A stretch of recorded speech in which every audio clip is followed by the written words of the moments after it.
Doon po sa mga data na meron po ang Social Watch Philippines, kailan po nagsimula yung ganito na parang lumalala yung problema natin with MAIF, nalihis na doon sa tunay na layunin niya? Kasi may mga data rin po kayo at datos na inilalabas. Sinasabi po dito na parang, tama po ba, 43% ng MAIF funds na pupunta daw po doon sa mga pinakamayayamang ospital? Yes, yes. So in other words, regressive, no? Regressive ang use ng, actually hindi pa MAIF that would be use of PhilHealth funds. Sino nakaka-avail ng PhilHealth funds? Dahil ang mas mayayaman at mas educated ang may access sa information tungkol sa PhilHealth, mas may, apart from awareness, they're able to go to itong mga hospitals na to, and they have the political clout to negotiate with our health system. They have mas mataas ang access nila. Kaya pag tinignan natin, in monetary terms, malaki-laki din ang pumupunta sa mga mahihirap, pero in percentage terms, kung suma total natin, mas marami pa rin ang pumupunta sa mas mas advantageous groups. Pero going back to MAIP, yung MAIP kasi dyan, parang nandyan na siya even under previous administration. Pero ang nakakapagtaka, talagang lumobo siya.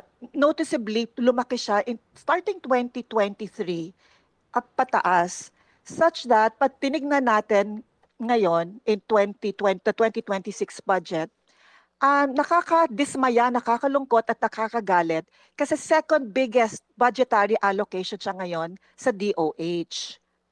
Ang MAIP is getting something like, teka lang, tingnan ko yung data ko, is getting something like 53.2 billion pesos. Yes, oo.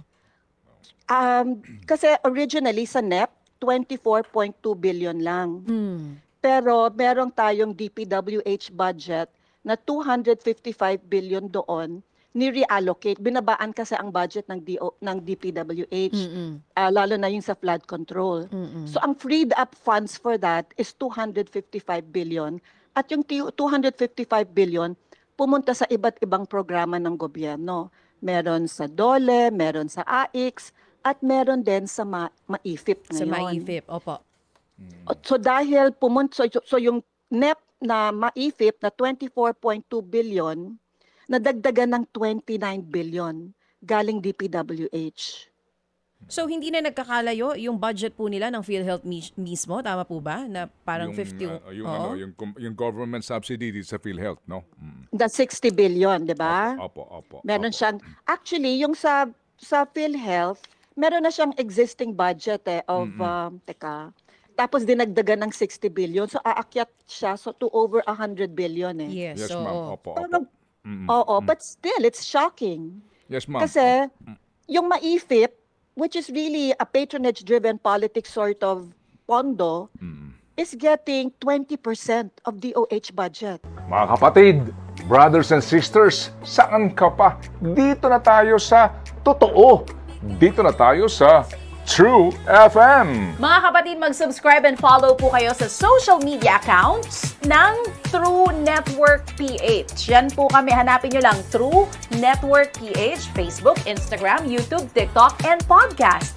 Mapa Apple or Spotify man yan, mahahanap nyo kami. Lahat ng mga napapanood at napapakinggan nyo po sa programa, nasa social media accounts namin yan. So paano mga kapatid? See you sa social media!